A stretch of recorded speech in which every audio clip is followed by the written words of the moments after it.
1750 నుంచి 1810 వరకు విశాఖపట్నంలోనికి London machine వారు రావటం, ఆ లండన్ మిషన్ వారు చేసినటువంటి పరిచర్యలు, కేవలము 3 సంవత్సరాల్లోనే 25కు పైగా స్కూళ్లు పెట్టడం. 1840లో ఇక్కడ 1857లో జరిగినటువంటి సిపాయి తిరుగుబాటు మ్యూటినీ జరిగే సమయంలోనే అసలు స్త్రీలు చదవచ్చా చదవకూడదా, స్త్రీలు లోపలే ఉండాలి, స్త్రీల కనుబొమ్మలు కలుస్తున్నాయి కాబట్టి అది రాక్షసితో సమానం, స్త్రీకి కాముకత మరియు గర్వం మరియు ఎంతసేపు నగల మీద ఆశ ఉంటుంది, వాళ్ళ పుస్తకాలు రాసుకున్నారు, నేను చెప్పలేదు.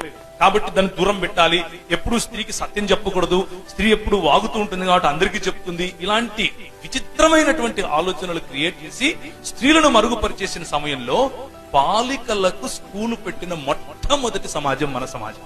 దేవునికి స్తోత్రం కలుగునుగాక. ఎవరు నేర్పారు ఇది? మనుధర్మశాస్త్రం నేర్పిందా? కాదు.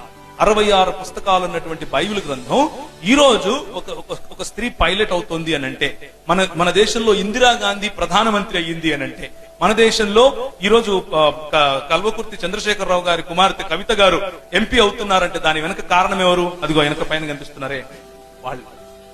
దేవునికి స్తోత్రం కలుగును గాక. వాళ్ళకి ఈ రోజు కనిపించకపోవచ్చు, కానీ ఒకానొక సమయంలో భయంకరమైనటువంటి వివక్షకు గురైనటువంటి ఈ సమాజాలను పైకి తీసుకుని వచ్చింది బైబిల్ భావజాలం పట్టుకుని వచ్చినటువంటి క్రైస్తవ మిషనరీలు.